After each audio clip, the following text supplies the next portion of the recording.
politics in your family, your background, your personal? I'd be glad to. Really, I've always been in politics. My people have been in politics since 1630 in America. And then in my own lifetime, my father was governor of Florida and United States Senator-elect at the time of his death. And then my husband served in the Dixon and Sparks administrations in the Alabama legislature. So when I was asked to be chairman of the county commission, I really wasn't too scared. The coordinator in each participating county, like Tommy McClaney in Macon County, gets leads from public officials and leaders in the community. He contacts likely participants and visits them in their homes. There, the conversation is taped with cassette tape recorders. The tapes on which these verbal anecdotes are stored will be preserved and eventually made available to the public. Well, I was about 9 years old, might have been a little over 9 years old. And after she passed away, that just left us 4 boys and 1 girl. And I had an aunt over at Edward, Mrs. Lois Edwards at Opelika, and she came and take my sister over to stay with her, and us 4 boys was left there to batch it, you know, to make a living on the farm by just what we could get made. And the oldest one was about, I reckon, 12 or 14, and I was down youngest boy. There's 4 of us. And we decided maybe it's best to stay together, and we run a bachelor's hall. And each fellow had each week was a housekeeper, you know. I'd be 1 week, and the next fellow, and so on. And we had to keep house and wash and do all the work around there. Ann Lakios, who heads the program, says the Alabama Historical Commission has received over $100,000 since August of last year. That's in CETA grant funds for the program. That money has gone to the salaries for the 10 county coordinators in the counties selected for the project. The counties involved are Macon, Dallas, Conecuh, Clark, Greene, Barba, Shelby, Walker, Marion, and Lauderdale. 18 additional counties have already petitioned the Historical Commission for admittance into the program, and 8 colleges and universities in the state have expressed their desire to be associated with it. But it's hard times in those days. There wasn't no money. We didn't have no money. And you didn't have any grown-ups in your house, just you and your brothers? That's right. We didn't have any. We had to draw our water. We had to build our fires. We had to plow in the fields and make our little corn and potatoes. We'd have just enough of cotton to try to pay our taxes and have a little bit of money for Christmas, but it's mighty little. We never did have much. In the 1930 Depression years, there was a somewhat similar program. The WPA Writers Project consisted of interviews with people about history and were recorded in writing. This has become a source in recent years for background for books, educational history classes, research, and descriptions of the way life was at that time. The oral history program will be used in much the same way as more and more historical events are recorded by voice. You speaking of the year of the dark day, 1900? All right. I was crossing the road. You know, it wasn't any cars then. 'Cause if it was, they hadn't got down this far. First of all, I met Dr. King at the age of 6 during the, I guess you might say, the first part, the real part of the civil rights movement in Selma. I was too young then to know what was really happening then, but as time went on, I realized a lot. I used to sit on Dr. King's lap every time he came to the Brown Chapel Inn Church, the church in which the civil rights movement mass meetings took place, and sing freedom songs. And his best freedom song that he liked for me to sing at that particular time was "Ain't Gonna Let Nobody Turn Me Around." The tapes the Historical Commission has already gathered have been sent to the Public Library Service to be put on reel-to-reel tapes. They are to be cataloged and indexed and eventually made available to the public. Originals will be kept at the Historical Commission or Archives and History Building. In addition, each county will have their local libraries, a collection of tapes of interviews conducted in their counties.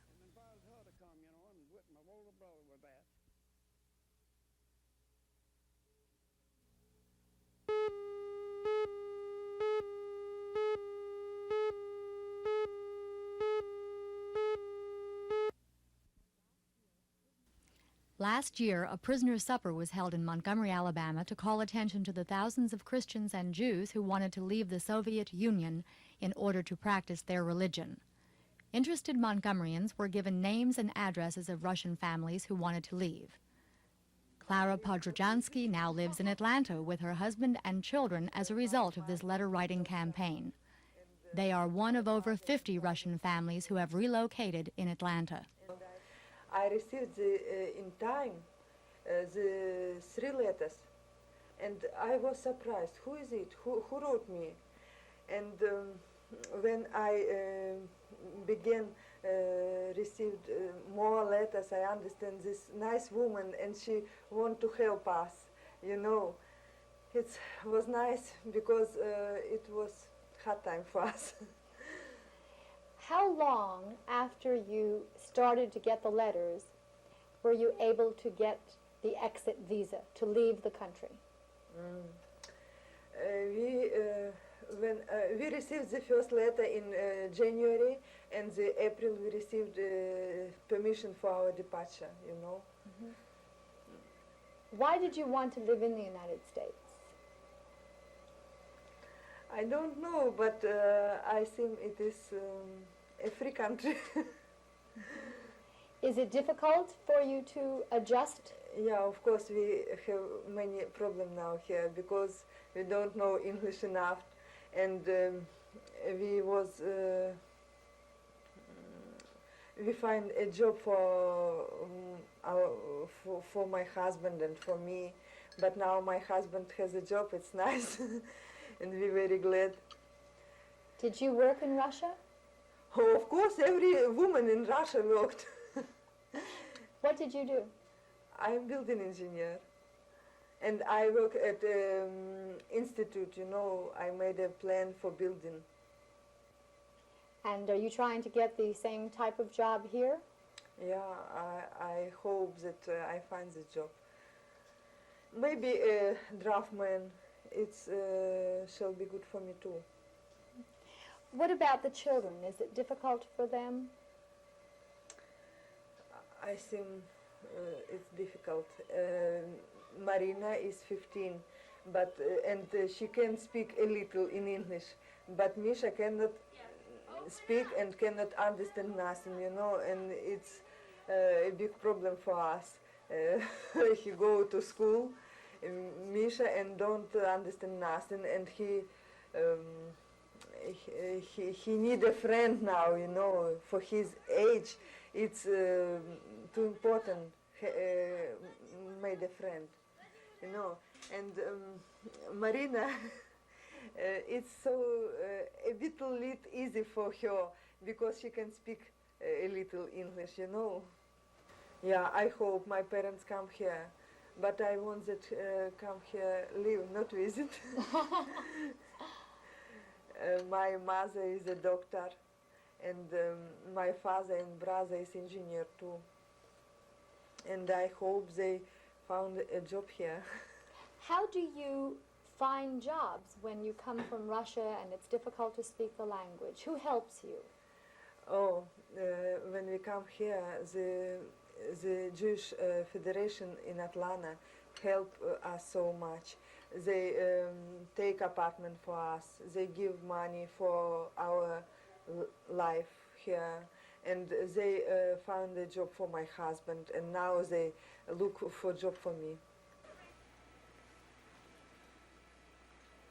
3 weeks ago, Yuri Podrojansky started to work at WTCG Channel 17 in Atlanta, Georgia, where the use of a Russian-American dictionary has become a common sight. Actually, Yuri is not the first Russian immigrant that we employed here at WTCG. 4 years ago, we were asked by the Jewish Federation to employ an immigrant whose name was Ben Butin. And we took him on and found out that he was an excellent cameraman. He was a photographer in Lithuania, and he was not allowed to be a TV cameraman because of his religion. However, he soon became very adept at TV camera work and is now considered to be one of our best cameramen. Because of our success with Ben, we were on the lookout for other immigrants who had similar talents. And when we heard of Yuri and the fact that he was not only available, but he was a technician. And by this I mean he was able to take a camera apart as well as other television equipment. This made him one of the most valuable of all personnel that is employed in a television station. In addition, we found that not only were these immigrants trainable and able to operate equipment or repair equipment, but their wives were highly educated and in some cases well-trained in college in the Soviet Union. How often did you apply for exit visas before you got them? I sent 38 times. 38 times during 2.5 years. Why did you want to live in the United States? It's a big country, it's a good people. It's the first country in the world. It's better country in the world. Is it true that they asked you not to apply for an exit visa until 1981? I ask if you change your mind in 1931, maybe yes, is ask me. Maybe yes, maybe no. Понял? What reason did they give you? Вот причина. Какую причину они тебе дали, чтобы ты не подавал до 81 года? Они сказали, что они сами пересмотрят это все. Но они сказали, что это не означает, что я могу ехать в 81 году. Я не могу этого сказать. They told him that he must not apply till 81, but they will look at his case by themselves. But it wouldn't mean that he would live in 81. Поэтому, не надеясь на то, что они могут действительно сдержать свое слово, я им не верил. Я подавал каждый месяц заявление, бывало, что 2 раза в месяц. He just didn't believe them. He didn't believe that they will change their mind and let him go. So, despite their orders not to apply till 81, he still applied every half month, every month. He did it on his own. What is your theory and his about why did they finally let him leave? Was it pressure from the United States that helped? I don't know what Yuri thinks, but I think it's mainly because of the United States. In my own case, I know it was just the right time when the Soviet Union badly needed United States help. It was 1974, and I don't remember exactly, but I believe Kissinger was going to Moscow for some summit with the Brezhnev, and because of the visit to the Kissinger, they let 10,000 people go, and I was one of the luckiest who got in that 10,000 people. Does it help for an American citizen to write letters? Yes, it does. Yes, it does. Every interest in every single case, for every single person, any kind of interest, any kind of attention, any kind of help, it does help because the world pressure, I don't know, the world's opinion, they say they don't care, but obviously they do because they need from the United States much more than the United States need from Soviet Union, I think. It's my own theory. And yes, that pressure really does work, and if today we have many thousands of free people, it's only because of the United States and thanks to the United States. Janie Drake is the Montgomery woman who wrote to the Podrzanskis and is credited for getting them released. Her letters to Russian families often include drawings by her daughter Elizabeth, which add an intimate touch. We have found that the Soviet government responds to American pressure. So therefore, the only hope for these people are for other people here in the United States that have a concern to show their concern by writing. Janie, how many hours a day do you work on this project? I can't count them. What time do you get up in the morning? I get up at 6 o'clock in the morning. And you work till when? About 12 every night. And you work only on this? Well, I feed my family also, but every free minute that I have to myself is here. Janie Drake is a Christian woman dedicated to helping these persecuted people. Yuri Podrojansky, seen in the lower right corner of this picture frame, is only one of many she is helping. The empty spaces testify to her confidence that she will be successful with others. This is Loretta Bacon reporting for Alabama Illustrated.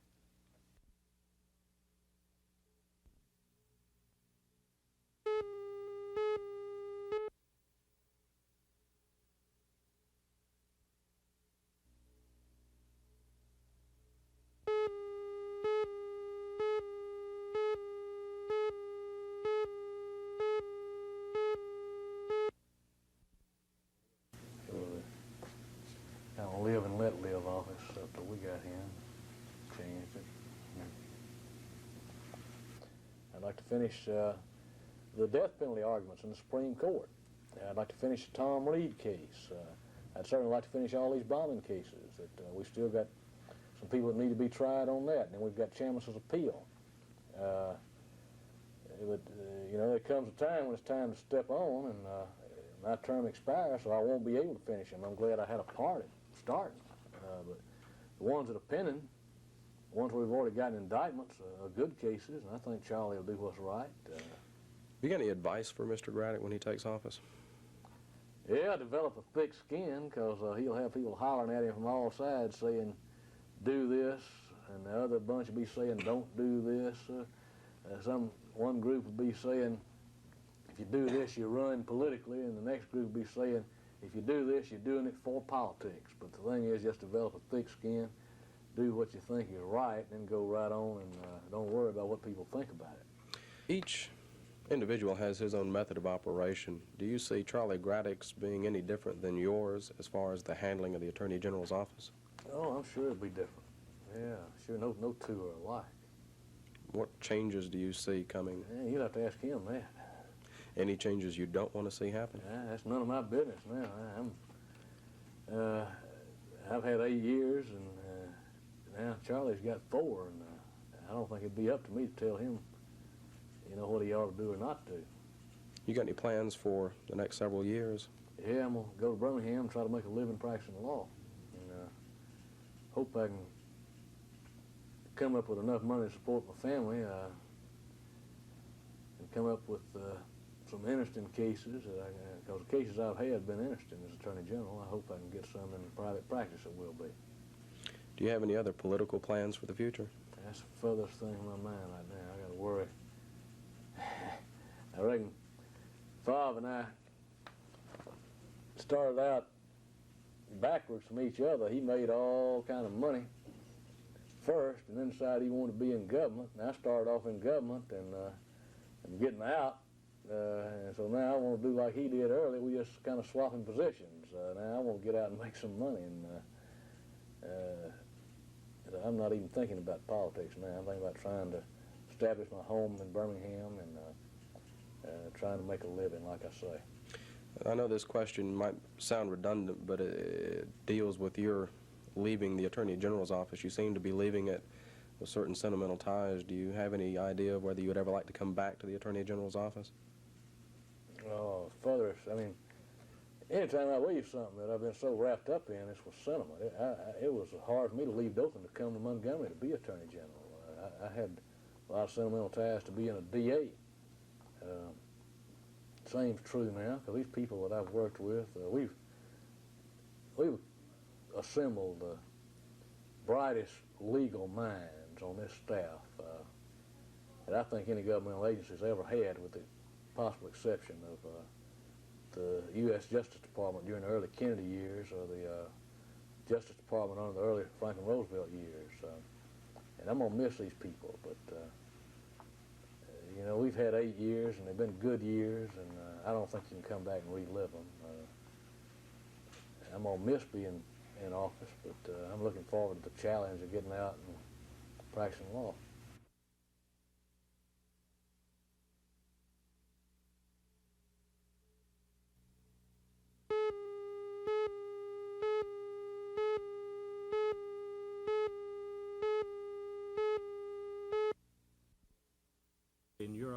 dropped 1,100-pound bombs. That was the largest ones I ever dropped, and I remembered quite distinctly that. What about your conception of the magnitude of the A-bomb? That, I've been asked that question before.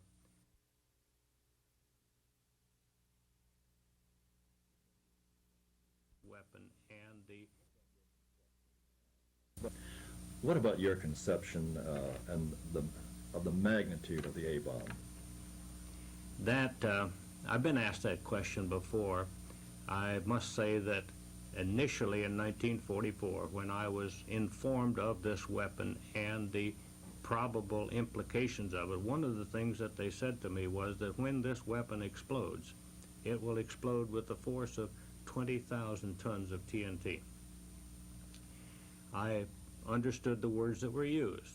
I had in Europe dropped 1,100-pound bombs. That was the largest ones I ever dropped, and I remembered quite distinctly that as one of those weapons exploded on the ground, it made quite a big bang, I guess is the word, and a lot of debris and all that.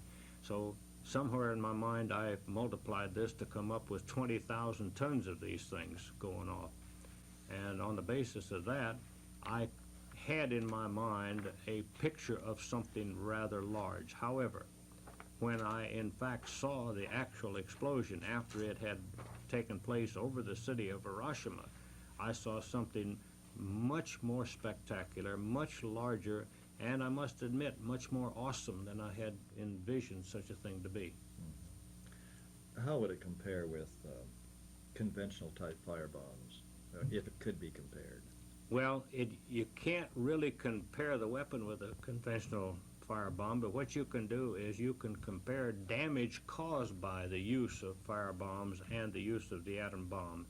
And if one would care to look, you could check into the historical archives and find one of the publications of the U.S. Strategic Bombing Survey Group, who went all over the world after the war and studied for several years the effects of all of our bombing on the Japanese, on the Germans, and wherever we had deployed weapons, occupied France and all that. They studied it.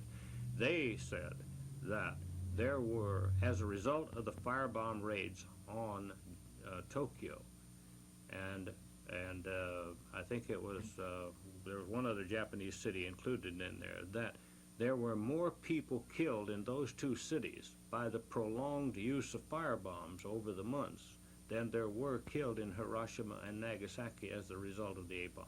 Obviously, the thought that comes to one's mind is, well, maybe it is more humane or moral to kill a few at a time than it is to kill so many at one time, but I don't necessarily subscribe to that thesis. Let me get back to your book, if I can. Just what type of a story do we have when we talk about the Tibbets story?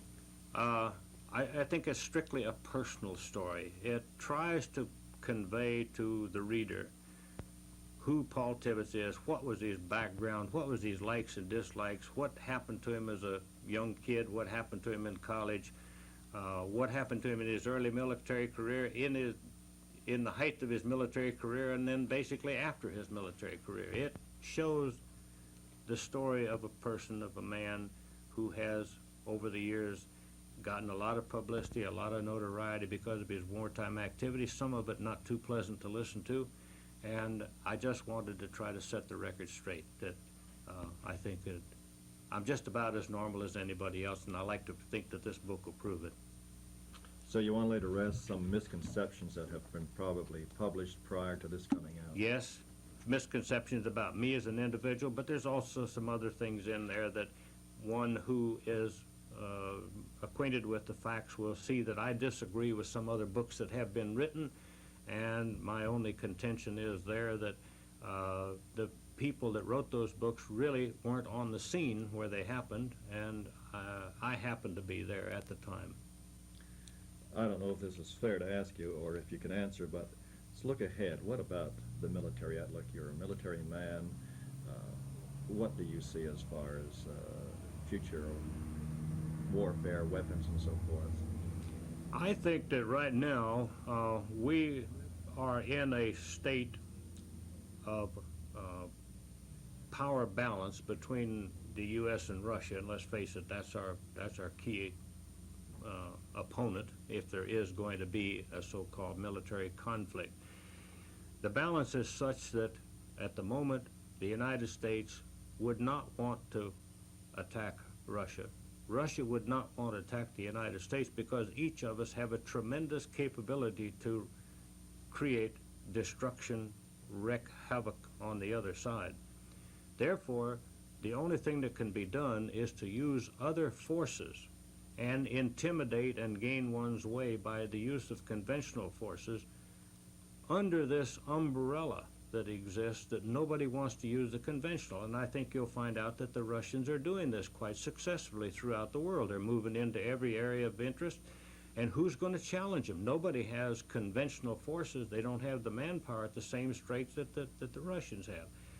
It may never be necessary to use an atomic weapon if that kind of a power balance remains. Russia will get everything that they want. They won't have to engage in a nuclear conflict, and consequently they won't endanger their homeland. By the same token, I feel that somewhere along the line that the United States must develop its forces to the point that we also have the capability, if necessary, to stop the Russians. We, the Allies, stop the Russians with the use of conventional forces. Maybe that will be an impossibility in the future. Maybe atomic or nuclear weapons will have to be used. I would like to hope that they wouldn't have to be. Thank you very much, Mr. Tibbets, the author of The Tibbets Story.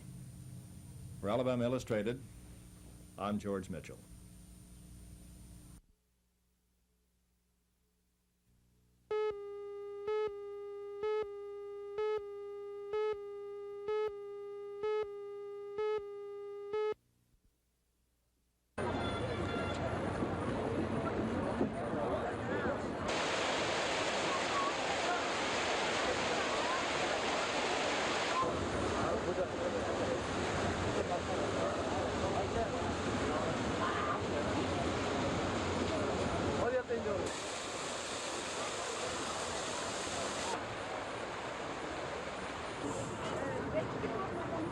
Wish you luck, Bill. The Sugar Bowl game added about 30,000 to the normal number of tourists who come here to Jackson Square and the fabled French Quarter of New Orleans. We were curious among the vendors, the people who sell their wares to these tourists, as to who's the best customer, the Alabama or the Penn State fan. Here's what they had to say.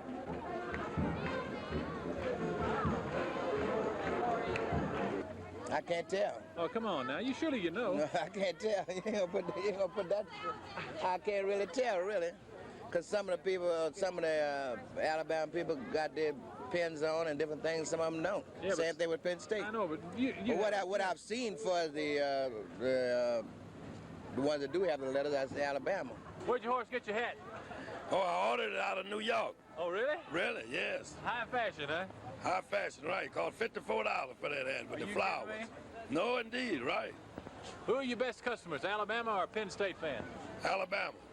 They all say that. I wonder why. They must like to ride in buggies. Right, and they spend a lot of money, too. Well, to be truthful with you, neither one are really doing any great business for the serious artists. They're here in volume to... How much your paintings cost? Oh, mine start at 50 and then they go on up to 250. But most of the fans are down here. They're a younger crowd than the Super Bowl crowd and whatnot, and so they're here to have fun, revelry and whatnot. Of course, they do bring in business, you know. Neither are very good. So far, I've done somebody from Alabama, one. Other than that, I'm doing the regular business, the normal tourist business. So you're not dealing with the football fans, huh? Nah, whether they don't have time or didn't come ready to spend it or what, I don't know. But, you know, see, the thing about people that come here on vacation, they kind of plan a trip, and I think the football people aren't, you know, they just... They're in to see the game, get out, huh? Just run around, make noise, and have a lot of fun, which is okay, you know.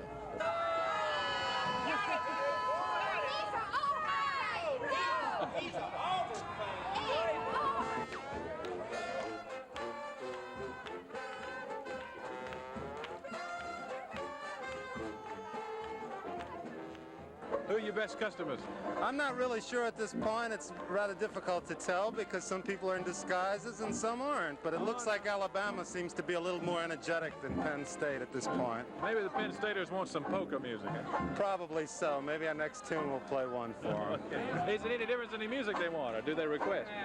They haven't requested anything. The people from Alabama want to hear Dixie. You know, that's their tune. But Penn State doesn't want to hear Yankee Doodle Dandy, so I don't know. Well,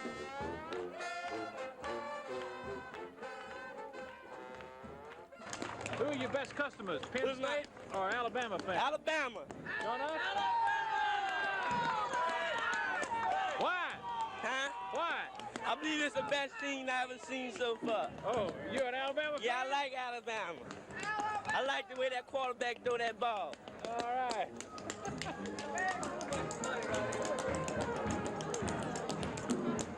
It's almost unanimous.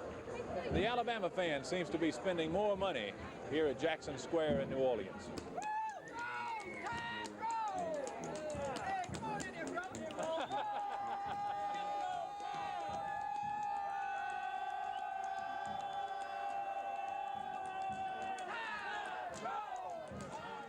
This is Phil Snow reporting from the French Quarter, New Orleans, Louisiana.